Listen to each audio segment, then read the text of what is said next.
Monggo, Pak Ulu. Oh, jadi rekam sih, Masku. Nggak apa-apa, monggo dimulai. Rekam aja, Mas. Nanti Pak Ulu resek nanti.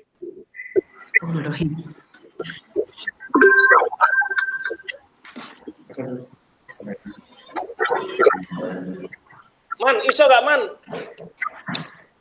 Sampun, Pak, sampun. Bisa?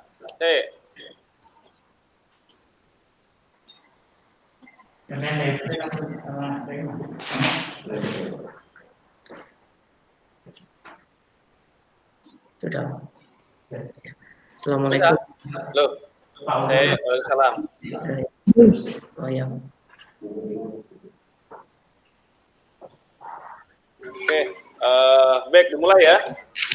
Ya, Baik, Pak. bismillahirrahmanirrahim. Assalamualaikum warahmatullahi wabarakatuh. Waalaikumsalam. Waalaikumsalam warahmatullahi wabarakatuh. Terima kasih Ibu Bapak, para penguji sidang skripsi.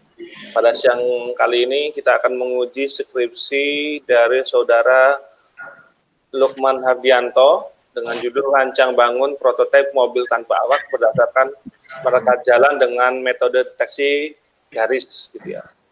Baik, Mas Lukman, nanti saya kasih waktu 10 menit untuk presentasi, kemudian selebihnya nanti kita lakukan tanya jawab, gitu ya. Ya. Baik, sebelum kita mulai, kita awali dulu dengan bacaan basmalah. Bismillahirrahmanirrahim. Baik, Mas Lukman, waktu dan tempat, saya persilakan. Ya. Assalamualaikum warahmatullahi wabarakatuh. Di sini saya akan menerangkan tentang skripsi saya, yaitu dengan judul Rancang Bangun Prototipe Mobil Tanpa Awak berdasarkan marka jalan dengan metode deteksi garis. Latar belakang pembuatan skripsi ini yaitu tentang keamanan dalam berkendara, kemudian inovasi dalam keamanan berkendara. Rumusan masalahnya antara lain cara membuat mobil tanpa awak otomatis, bagaimana rancang bangun sistem mobil tanpa awak otomatis. Kemudian metode penelitian yaitu tahap persiapan, perancangan, pembuatan, pengujian implementasi, dan penyusunan laporan akhir. Nah, rancangan sistem terdiri dari kamera, digunakan untuk mengambil citra video, kemudian diproses menggunakan perangkat Raspberry, kemudian dikirim dari Raspberry itu ke Arduino berupa perintah gerakan, contoh belok kiri, belok kanan, maju, dan berhenti, yaitu. Kemudian dari Arduino itu diubah menjadi suatu gerak motor menggunakan driver motor yang bisa merubah arah gerakan motor dan kecepatan motor. Suplai yang digunakan ada dua. Yang pertama aki untuk suplai motor dan Arduino. Kemudian suplai untuk Raspberry menggunakan power bank. Nah, untuk tata letak penempatan komponen yaitu seperti pada gambar. Nah, pada warna ungu itu adalah motor gearbox, satu di belakang dan satu di depan. Yang di belakang untuk menggerakkan motor ke depan, kemudian yang depan untuk kendali arah mobil. Kemudian yang di tengah adalah kamera. Yang samping hijau ini adalah Raspberry-nya, perangkat Raspberry, kemudian controller untuk Arduino di sini. Kemudian yang warna hitam adalah supply-nya, tempat supply. Kemudian rancangan elektronikanya di sini menggunakan step up berupaya untuk mengurangi loss voltage pada driver motor. Pada rangkaian ini adalah octocoupler, digunakan untuk menghindari adanya noise atau feedback dari listrik agar tidak merusak komponen mikrokontrolernya. MOSFET driver motor yang digunakan menggunakan MOSFET karena kan yang pertama arusnya bisa lebih kuat atau lebih besar menahan arus untuk driver motor gitu. Komunikasi yang digunakan dari Raspi ke Arduino menggunakan kabel USB. Untuk skema atau flowchart dari mendeteksi garis antara lain yaitu yang pertama input dari kamera terlebih dahulu disaring atau difilter menentukan ROI. Jika input kamera termasuk dalam ROI atau region of interest, maka direpresentasikan menjadi transformasi tampak atas. Kemudian diubah menjadi grayscale, menjadi biner, menggunakan terus diganti atau dilanjutkan dengan invert gambar, kemudian diproses untuk Kenny. Dari hasil Kenny ini nanti akan menggunakan metode Hooke transform untuk menentukan garis dari marka jalan tersebut. Nah, ini untuk flowchart dari skematik Hooke transform. Dari video Kenny di sini akan dicari tiap titiknya. Kemudian jika menemukan akan diimplementasikan rumus Hooke transform berupa rho sama dengan x cos theta ditambah y sin theta. Nah, untuk metode atau strategi untuk mengikuti marka jalan yaitu antara lain pertama frame atau tampilan kamera akan dibagi menjadi dua, sebelah kiri dan sebelah kanan. Nah, dari sebelah kiri ini diambil nilai rata-rata titik koordinat dari sumbu X ditandai dengan warna pink, yaitu kemudian ditemukan nilai rata-ratanya berupa titik warna hijau. Begitu juga dengan yang kiri, yang kanan. Dari kedua titik hijau ini ditarik garis tengahnya, titik tengahnya. Nah, titik tengah ini yang akan menjadi acuan terhadap titik tengah koordinat frame, yaitu ditandai dengan titik ungu ini. Jadi jika lebih besar nilai titik kuning ini, maka akan berada di sebelah kanan dari titik warna ungu, yang mengakibatkan mobilnya akan belok atau diberi perintah berbelok ke kanan. Begitu juga dengan jika kurang dari titik ungu akan diberi perintah belok ke kiri. Nah, untuk pendeteksian rambu di sini menggunakan hard cascade, metode hard cascade via Jones. Yang pertama untuk alurnya dari citra dicari Hartlake fiturnya, kemudian Hartlake fitur ini diubah menjadi integral image, kemudian diklasifikasikan menggunakan Adabus. Setelah itu menggunakan cascade classifier untuk mempercepat klasifikasinya, sehingga ditentukan atau hasilnya akan terdeteksi sebuah objek atau bukan. Nah, untuk skema atau flowchart bahkan dari robotnya sendiri antara lain seperti ini. Dari pasca processing ditemukan ROI, kemudian ROI ini dideteksi rambu atau tidak. Setelah dideteksi rambu, maka dikirim perintah sesuai dengan rambu. Rambu yang saya gunakan di sini adalah rambu dilarang melintas atau berhenti.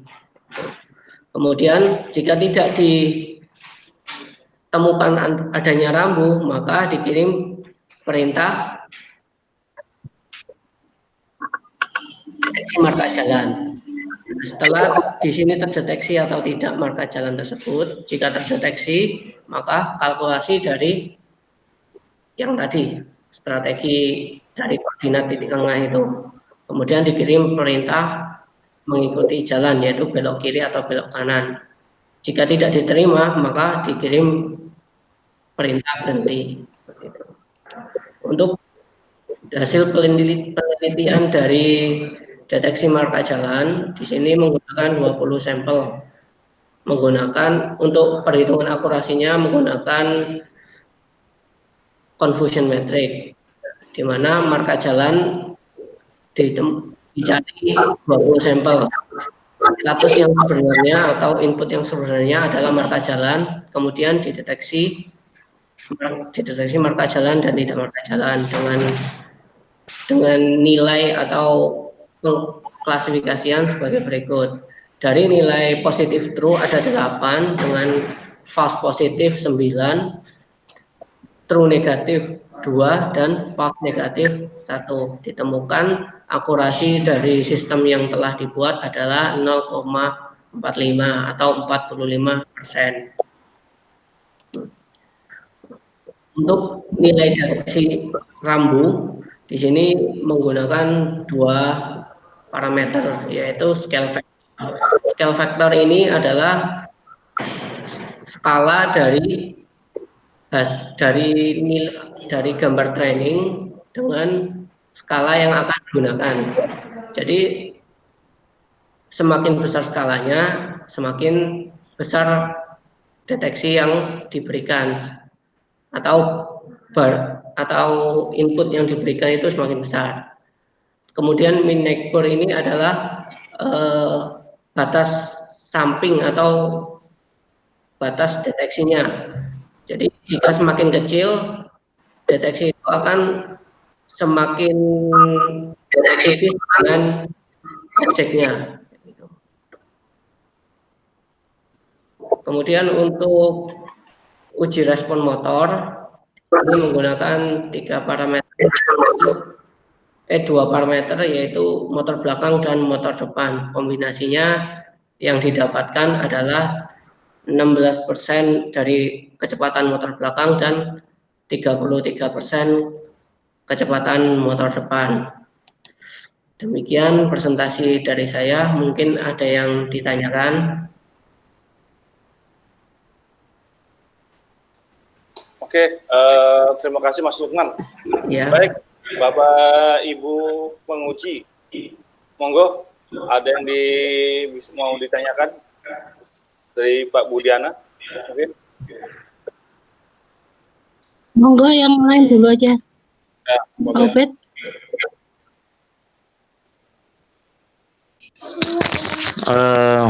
Sebagai awalan ya, pertama coba ke ini Mas, ke latar belakang Mas. Oh ya, latar belakang Pak. Keamanan dalam berkendara ya. Jadi latar belakangnya masalah keamanan berkendara. Yang kedua, inovasi dalam keamanan berkendara. Ini kalau kita coba hubungkan dengan rumusan masalah, coba rumusan bagaimana membuat mobil tanpa awak. Ya, yang kedua bagaimana rancang bangun sistem mobil tanpa awak.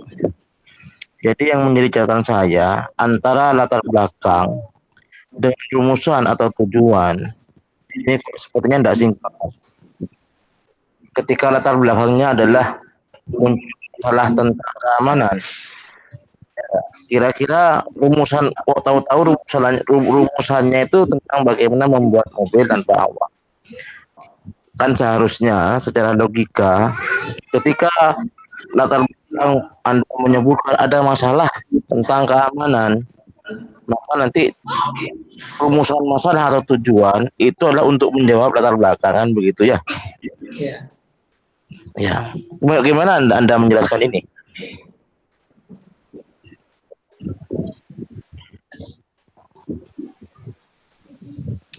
Halo? Ya gimana? Kok nggak nyambung itu antara latar belakang dengan apa yang akan Anda buat?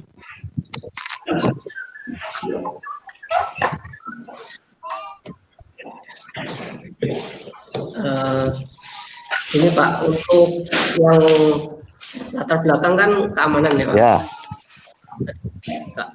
Keamanan dalam kendaraan. Di sini saya menggunakan judul atau dengan solusi atau ada ide dengan cara menggunakan mobil tanpa awak untuk mengurangi atau meningkatkan keamanan dalam bandara. Kemudian, kayaknya lebih aman. Kalau menurut saya malah lebih aman kalau yang Anda buat itu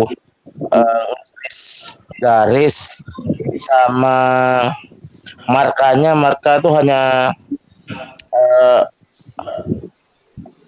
hanya berhenti dan lanjut. Ini kayaknya belum mewakili untuk faktor keamanan itu menurut saya. Malah tambah tidak aman gitu kan. Malah tidak nyentuh keamanan sama sekali. Bayangan saya itu ketika menghubungkan keamanan dengan mobil tanpa awak itu seperti rem otomatis. Ya. Terus bagaimana memposisikan diri terhadap kendaraan-kendaraan yang lain, ya enggak? iya Pak. Nah, seharusnya hubungannya ke sana. Di sini juga ada deteksi rambunya, Pak. Jadi untuk faktor keamanannya lebih baik gitu daripada yang manual gitu Pak. Itu saya dengan seperti contoh banyak pengendara sekarang ini yang lalang atau menerobos lalu traffic light atau lampu merah gitu Pak. Jadi di sini ada untuk mendeteksi lampu merah dengan rambu kayak gitu Pak, untuk implementasinya gitu.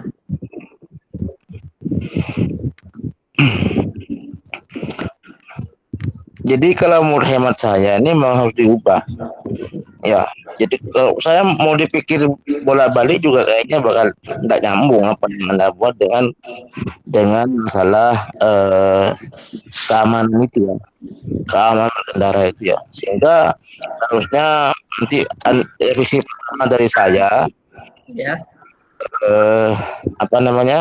latar belakangnya itu diubah, jangan itu.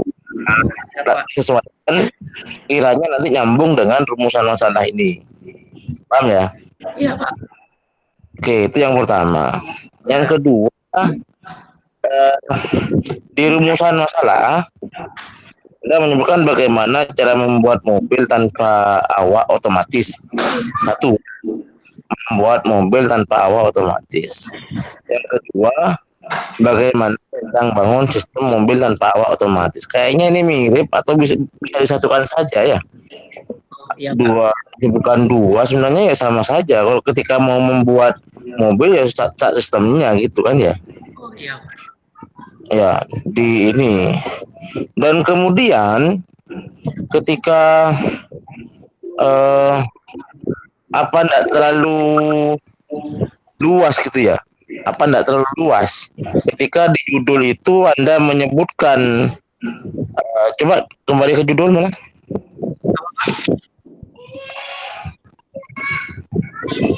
Halo? Coba ditampilkan judulnya. Yang apa Pak? Enggak kedengaran. Judul. Oh ya, judul Pak.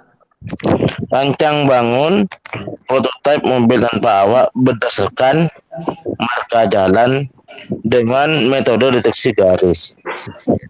Kalau deteksi garis sih masuk saya kira. Kalau marka jalan ini kayaknya judulnya terlalu luas daripada apa yang dikerjakan gitu ya.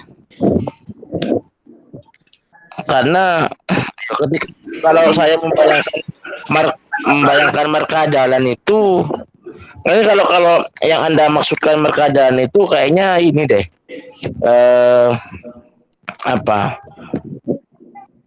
berhenti atau lanjut ya? Garis itu loh, garis di jalan itu. Garis jalannya mana? Yang garis lurus kan ada putus-putus terus. Oh itu yang Anda maksud marka jalan? Ya Pak. Ya itu terlalu ini Mas. Kalau marka jalan itu pelan-pelan, dilarang stop, jarang parkir, kemudian maksimal berapa kecepatannya, macam-macam itu loh, rambu-rambu itu marka jalan itu. Jadi bukan garis jalan, ya itu garis marka itu Pak Ben. Itu juga garis marka itu. Itu garis marka itu. garis marka namanya itu ya. Ya, Marka jalan itu Iya. interpretasi kita itu malah marka jalan itu rambu-rambu itu yang macam-macamnya itu. Ya enggak? Halo? Iya, jadi saya merasa ini terlalu luas kalau Anda menyebutkan di sini marka jalan gitu dengan apa yang Anda kerjakan di sini. Sehingga perlu dipersampai judulnya atau Anda tegaskan lagi di mana di batasan. Tapi kayaknya lebih dekat ke judulnya dipersempit lagi itu. Kalau memang yang Anda maksud adalah garis marka. Ya, pengertian itu harus Anda kuasai dulu dari informasi yang akurat di ilmu tentang lalu lintas marka jalan itu. Ini maksudnya apa ya nggak? Itu catatan yang nomor 2. Ini nanti didiskusikan dengan pembimbing kira-kira seperti apa jadinya ya. Oke, berikutnya saya masuk ke akurasi. Anda tadi menampilkan akurasi. Ya, akurasi 45% ya. Akurasinya. Oh, jelek sekali itu. Ya. Artinya apa? Yang menjadi catatan dengan akurasi 45% atau 0,45 itu seharusnya gitu ya. Anda berpikirnya tidak hanya alat ini jalan gitu ya. Ya enggak? Tapi bagaimana mengoptimasi termasuk akurasinya itu. Termasuk nanti ilmunya pada sampai menemukan faktor apa saja yang kira-kira menjadi yang menjadi penghambat atau menjadi yang memperburuk akurasi itu apa saja ditemukan. Dicoba gitu loh. Ketika mencari faktor-faktor ini ya dengan tentukan parameternya apa, dicoba kalau ini bagaimana, kalau angka segini bagaimana, begini, akhirnya ketemu faktornya apa yang kira-kira bisa memperburuk dan memperbaiki akurasi itu. Jadi alat itu enggak hanya ketika jalan selesai, enggak. Intinya semaksimal mungkin itu sampai pada mendekati atau ke arah bisa diaplikasikan. Yang paham ya? Ini revisi yang ketiga. Jadi harus ini dengan akurasi seperti itu ya gimana gitu. Ya. Ini sangat buruk sekali sehingga Anda harus menemukan itu dan bagaimana cara dengan faktor yang Anda pertama faktor itu berupa hipotesa dicoba berkali-kali sehingga ketemu akhirnya bagaimana cara memperbaiki akurasi itu. Ya enggak? Iya. Nah, apa yang baru setelah itu ketika sudah mentok baru kita bicara tentang saran. Paham ya Mas ya? Iya. Ya, itu revisi yang ketiga dari saya. Harus menemukan faktor yang menyebabkan akurasi sangat buruk itu dan bagaimana mengoptimasinya. Tentunya tidak ngarang nanti. Anda mencoba begitu. Ya enggak ya? Jadi yang berbicara data, enggak ngawang-ngawang jadinya. Oke. Yang berikutnya coba mencatat slide halaman 15. Yang slide yang ke-15. Nah itu enggak itu nomor berapa itu? Iya. Coba kan enggak paham ini. Coba jadi jelasin ini apa ini? Ini sampel untuk menentukan kecepatan motor yang ideal gitu. Untuk ideal. Jadi ceritanya gimana? Kan ada kecepatan motor, nama kolomnya itu ya kecepatan motor.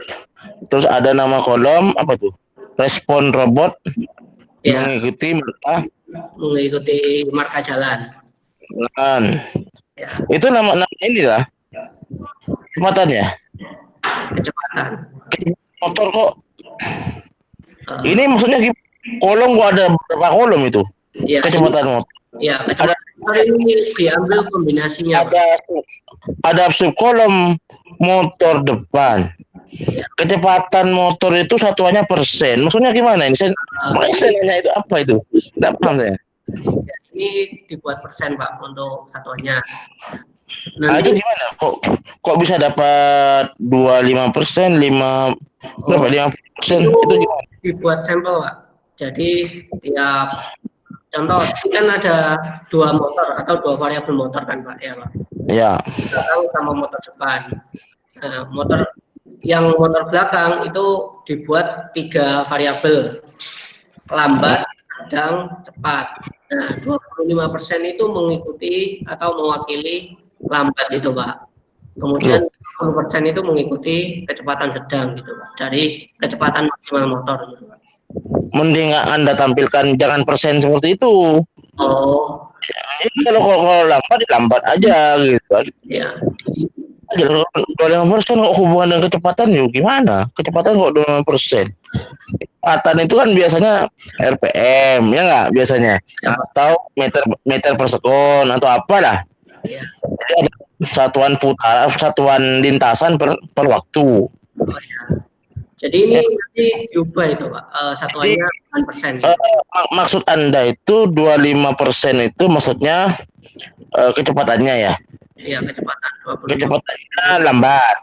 Ya. Kalau 50% kecepatannya sedang.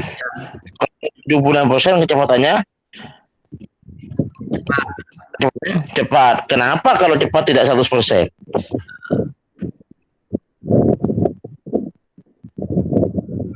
Iya. Mas Lukman, prosentase itu didapatkan dari mana? Maksudnya Pak Ubed itu prosentase apa? Oh, ini nyari sendiri ya, Pak, untuk kombinasinya itu, Pak. Jadi bukan, maksudnya prosentase itu variabel dari mana? Apanya sama dengan sekian persen gitu loh. Apanya itu? Ya. Untuk 25% ini diambil dari 25% kecepatan maksimal motor atau PWM-nya, Pak. Jadi maksimal PWM kan. Lah, maksudnya itu kecepatan itu kan satuannya RPM atau meter per sekon. Ya. Nah, itu kalau persen itu apanya? Itu bukan kecepatan, Mas. Persen itu. Apa? Persen itu apanya? Yang dari mikro itu loh. PWM-nya, Pak. Dolah, yo, berarti bukan kecepatan, Mas. Oh, salah berarti, Pak. Salah. Di LK2 apa itu? Kalau di LK2 dulu apa persen? D besar itu sama dengan apa? PWM itu apa sih? Prosentase sekian persen itu D kan? D besar. Pulsa. Itu apa? D besar itu. High-nya. Apa? Pulsa high. Ya, D besar itu apa? Simbol dari apa itu? Kalau hubungannya dengan PWM. D besar. D sama dengan sekian persen. D apa ya? D LK2 dulu loh. Iya, Pak. D apa ya? Apa lali? Iya, Pak. Di pelajaran LK2. Itu, Pak. D Pulang. D LK2. Aduh. Ayo. Apa ya? Kakek nyekel Arduino lali. Aduh. Yang 100% itu apa ya, Pak? Lupa, Pak. Kemarin ngitung kok, Pak. Aduh, namanya. PWM atau D itu dati cycle, Mas. Cycle ya, Pak. Dati cycle, Pak. 100% dari dati cycle. Ya, lupa, Pak. Ya, dulunya enggak tahu, sekarang lupa, Mas ya? Iya. Aduh, di laporan. Dulunya nggak tahu, sekarang lupa. Benar, Pak, itu, Pak. Oke, saya lanjutkan ya. Dikit lagi. Kemudian Berikutnya kalau ada kolom berhasil gagal. Berhasil itu kondisi seperti apa, Mas? Dapat mengikuti marka jalan di treknya, Pak. Kalau gagal itu biasanya nabrak atau mendeteksi noise yang lain gitu, Pak, di samping-samping marka jalannya itu, Pak. Berhasil 1, gagal 4. Berarti 5 kali percobaan, ya. cuman banyak gagalnya kalau pelan ya. Iya. Kemudian kalau sedang 2 dan 3. Ya. Kemudian kalau 4, gagal semua ini, Mas. Iya, Pak. Nah, itu Pak, kayak gitu ditemukan yang di tabel bawah itu, Pak, yang banyak berhasilnya itu, Pak. Berarti harus apa itu, motor belakangnya cepat gitu ya? Enggak, Pak. Ini kan pakai Raspi, Pak. Untuk memproses video itu sangat berat, Pak. Jadi motor belakangnya itu atau gerak motornya itu harus lambat gitu, Pak. Itu lambat itu masih patah-patah itu, Pak. Untuk proses pengolahan citranya itu, Pak. Jadi semakin cepat itu nanti motornya gerak duluan sebelum proses citranya itu selesai gitu, Pak. Banyak nabraknya gitu, Pak. Ya ditambah itulah ya. Iya, ditambah enggak dibiarkan gagal kayak gini gitu ya. Dibandingkan dengan yang lebih bagus itu. Itu ya. Iya, Pak. Ya. Mungkin itu dari saya. Jangan lupa revisi-revisinya yang tadi dicatat ya. Iya, Pak, sudah, Pak. Oke, makasih. Monggo yang lain. Terima kasih. Monggo Bu Diana. Ya. Iya. Kalau saya lihat ini kayak robot line follower itu ya. Iya, Pak. Iya, Bu. Lah iya lapo angel-angel ngono, Mas. Iya anu ae lakbane mari liwati ya iso maca. Lah ini gagalnya lebih banyak dari berhasilnya. Tak kira benar saya tadi, bayangan saya seperti Pak Ube tadi. Wah, canggih ini tanpa awak ya. Terus bisa mengenali marka jalan, ternyata marka jalannya yang kayak gitu yang dimaksud. Nah kalau kayak gitu kasih lakban aja, kayak land follower itu, nggak berat ya. Ini banyak gagalnya, ya, ya gitu dah maksudnya, kayak land follower dah. Ya cuma ya kayak land follower, cuman kalau land follower kan pakai sensor Bu. Nah ini pakai kamera gitu. Nah, iya, bisa pakai sensor lebih murah, ngapain sulit-sulit? Ayo, kenapa? Alasannya, kenapa kamu pakai kamera?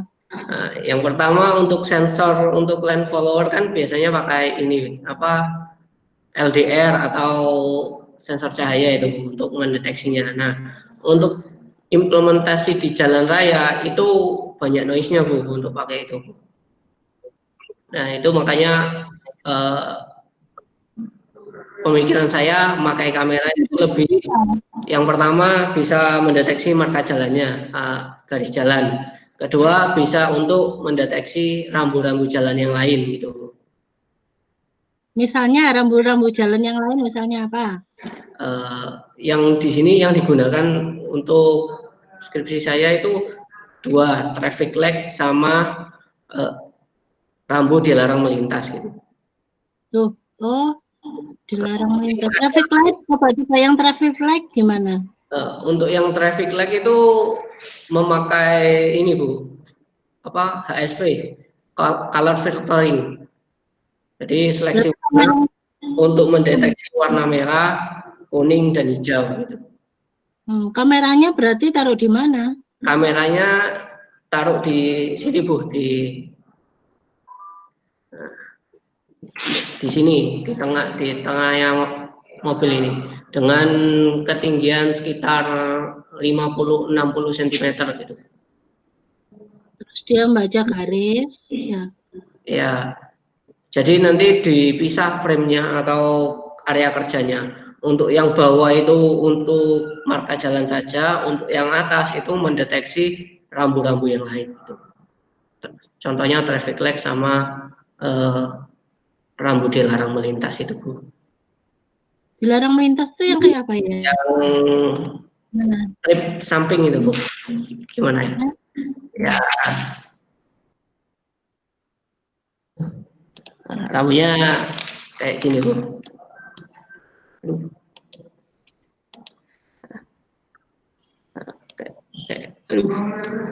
Kayak gini.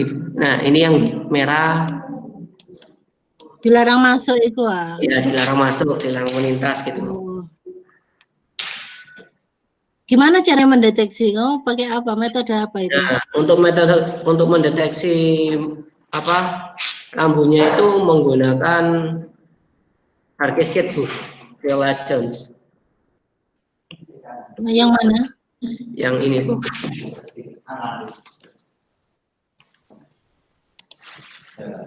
Ya, ini untuk cara kerja dari metode harkesket itu. Harkesket, ya. Viola Jones. rumusnya mana, Mas? Sebentar, Bu. Coba di halaman berapa? Rumusnya di laporan. Apa? Coba Ya. perhitungan manualnya ada ya di Ada. laporan? Halaman berapa? Sebentar. Yang itu contohnya yang mendeteksi dilarang masuk itu?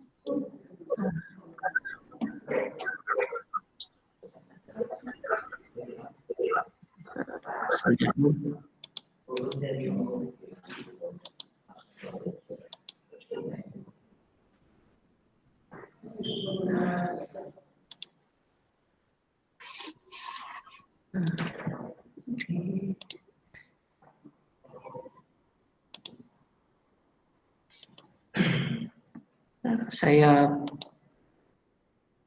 ambil di jendela sebelah dulu, Bu. Mana itu ini?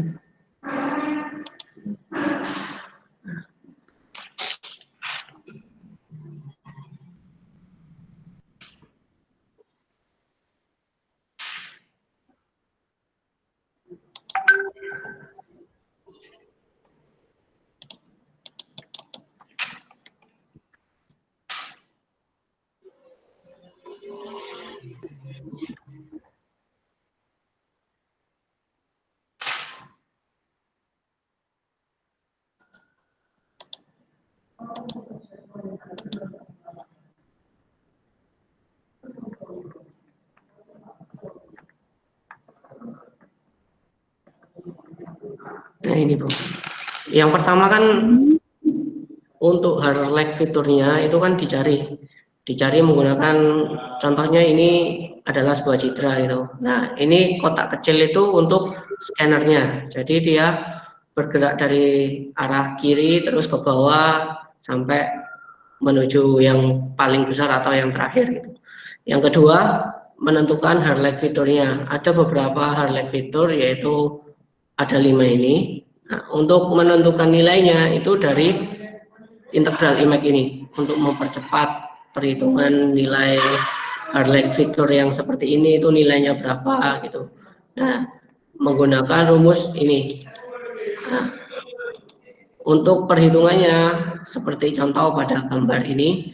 Nah, untuk melihat atau nilai dari 8 ini dari mana, itu dari 2 tambah 1 tambah 3 tambah 2. Jadi 4 kotak ini dijumlahkan, nilainya jadi 8. Kalau mau melihat nilai yang paling pojok yang 2 ini, ya dijumlahkan semua dari sini ke sini.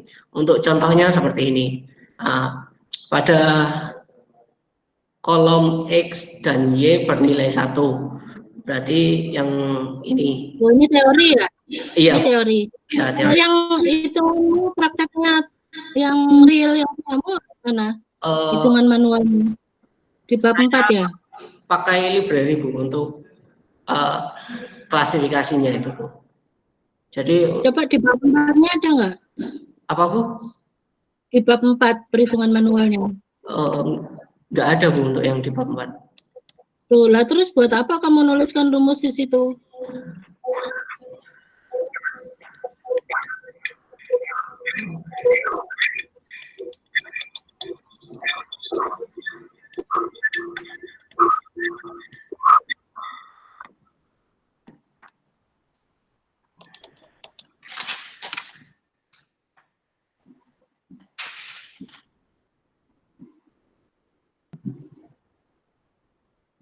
Ya, yang sebentar, yang kamu perhatikan, ini marka jalan seperti line follower, ya.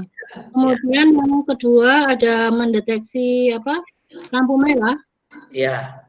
Traffic light ada. Ada. Mana? Nah, untuk yang traffic light itu menggunakan seleksi warna dengan cara merubah menjadi apa color space atau menjadi HSV untuk apa ruang warnanya ini. Nah, itu tadi ada stop, tanda stop itu mana? Ini apa? Di atas tadi ada tanda stop apa? Dilarang berhenti tadi loh. Oh ya ini Bu. Dilarang melintas. Nah, Ya. ini perhitungan manualnya mana ini? Nah, ini saya nggak pakai perhitungan manual Bu. Jadi pakai library dari learningnya itu Bu. Loh, nah terus membuktikannya gimana? Bahwa kamu bikin programnya benar. Terus rumusnya buat apa, Mas?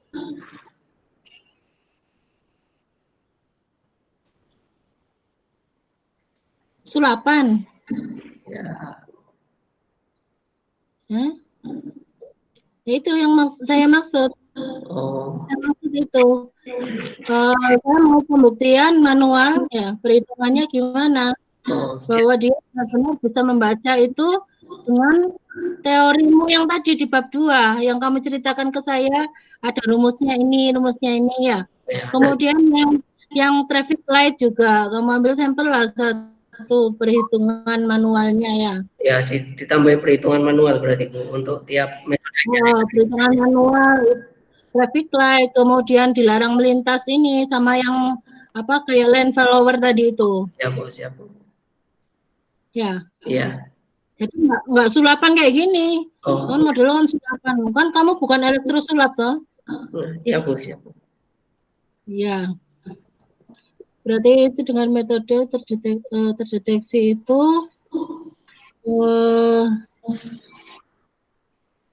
loh yang tadi kan ada banyak ya. Yang apa tadi? Han apa tadi? Booster. Cascade itu semuanya dipakai ya? Semuanya dipakai Bu. Dipakai, ya. Kemudian yang saya pertanyakan tadi juga sama seperti Pak Ubed itu presentasi keberhasilannya itu, ya. Kok banyak gagalnya daripada berhasilnya? Ya itu yang pertama yang apa pengalaman waktu nyoba itu ya Bu untuk mengimplementasikannya itu. Pertama untuk pemrosesannya itu untuk Raspi itu tidak terlalu baik untuk digunakan untuk video atau proses citra menggunakan video. Kalau menggunakan image atau gambar yang tidak bergerak itu masih bisa. Nah, kemarin waktu saya nyoba semakin banyak kayak filternya diperbagus, itu FPS dari tangkapan kamera itu drop menjadi sekitar 5 fps gitu. Jadi untuk jalannya sendiri dia prosesnya lama tapi motornya itu atau robotnya itu jalan. Jadi menunggu proses selesai baru udah nabrak motornya gitu. Kayak gitu.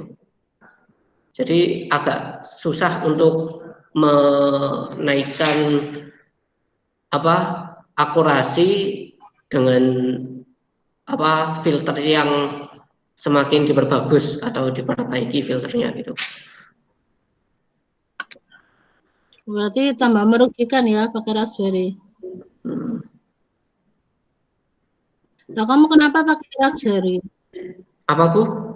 Kenapa pakai Raspberry? Nah, dulu kan pernah sidang Bu, waktu yang pertama itu suruh diganti Raspi untuk revisinya, kayak gitu. Oh iya ini model line follower ya. Ya.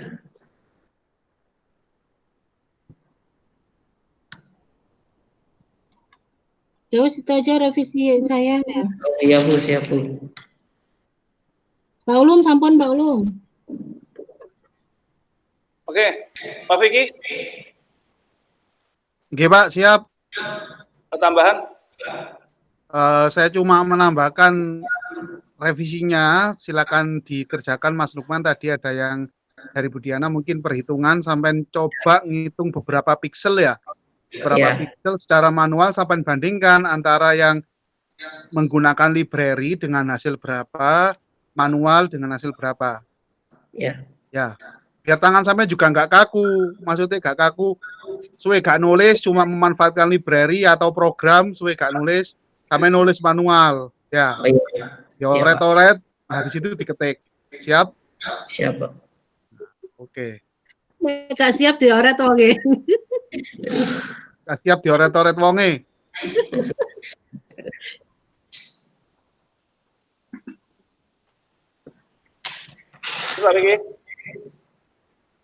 Sampun Pak Ulum.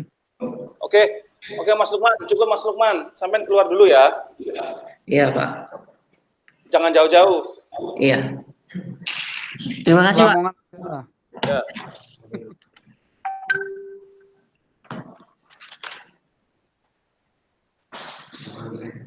Oke, Bapak Ibu, bagaimana hasilnya? Lulus no, Pak? Ayo.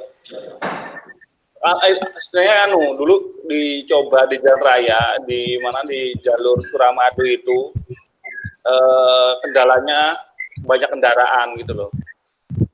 Awalnya di sana. Nah, akhirnya uji cobanya sangat sulit untuk uji cobanya. Jadi praktek langsung di jalan rayanya gitu loh. Itu. Medannya terlalu besar Pak Ulum. Dengan robot apa itu dengan mobil-mobilan anak jalan rayanya segitu. Terus view kameranya itu nggak nuntuti. Iya, karena dia kendala dengan biaya, Pak. Dia kan kendala dengan biaya. Satunya itu. Ya, gitu aja ya. Revisi dengan catatan lulus dengan catatan revisi ya. Pak. Pak suaranya ono lho, Pak. Saya ono ta iku. Enggak di ruangan itu di kantor RT itu sebelahnya ruang dekan. Itu aja ya. Lumayan lah. Ya. Oke, siap. Enggak perlu ngulang. Enggak, lapor Pak. Ya wes. Oke, siap. Mas Lukman. Oke. Mas Lukman. Sudah beku.